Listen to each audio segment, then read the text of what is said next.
There's not very many Latino vineyards or wineries. We're Latino, and so we really wanted to focus on something that reflected who we are, and to also put it out there to our people, because the people that are working in agriculture, making this amazing wine and taking care of our vineyards are Latinos. It just gives us a bigger appreciation for all the people that do that day in, day out. And so we're excited to be the owners of Vino de Oro Vineyard and Winery.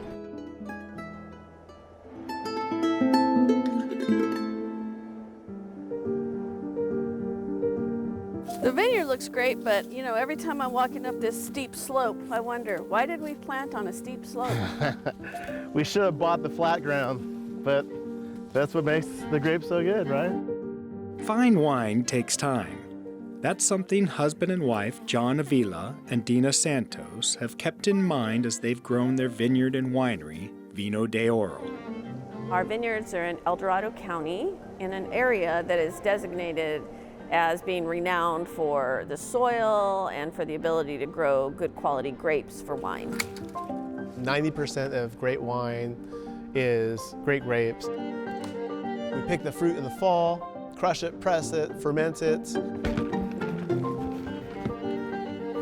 Then we put it in a barrel and let it do its job for a year, 2 years. And then we keep them in the bottle for another year, 2 years before we release them.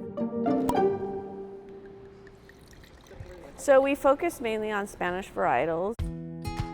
Spanish wines are generally kind of lighter, more elegant, smooth wines. Not only are the Spanish wines that way, I think, innately, but we make the wines the way we like them, the way we want to drink wine.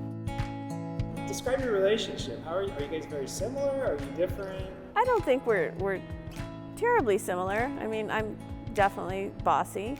I'll just admit it.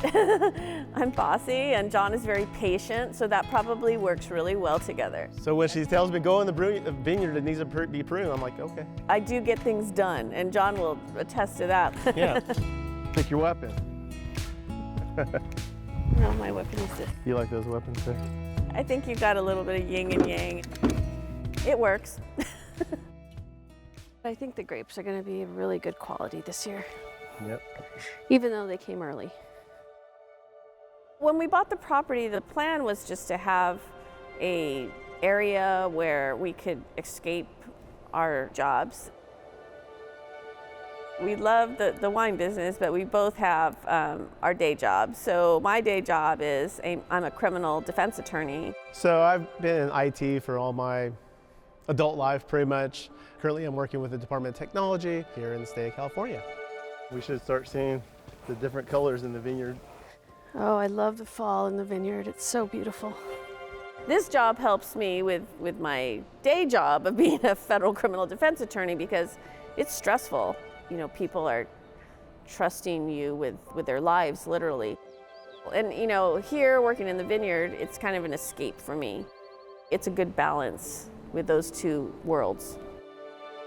So just how did an attorney and an IT professional learn the art of winemaking? They credit their winemaking neighbors, who they quickly befriended.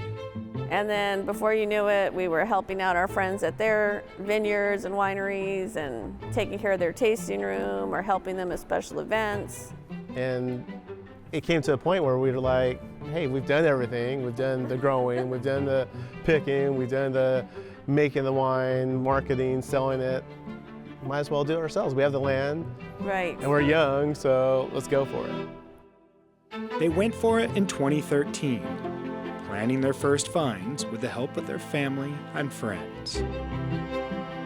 It wasn't until 2019 that the winery was officially established. But the road to success is rarely easy. Opening a tasting room was anything but smooth for these two.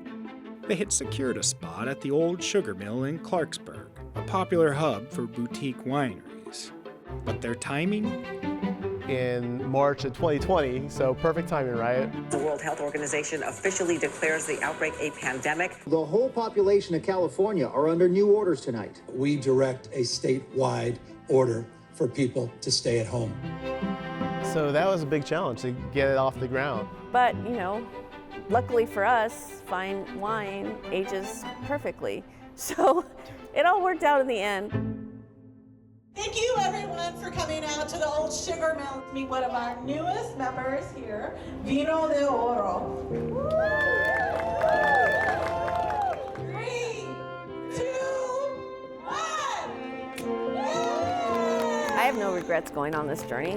I think it's been, a lot of work, but we are one of the few Latino-owned vineyards and wineries in California. So that motivates me to succeed because there should be more of us.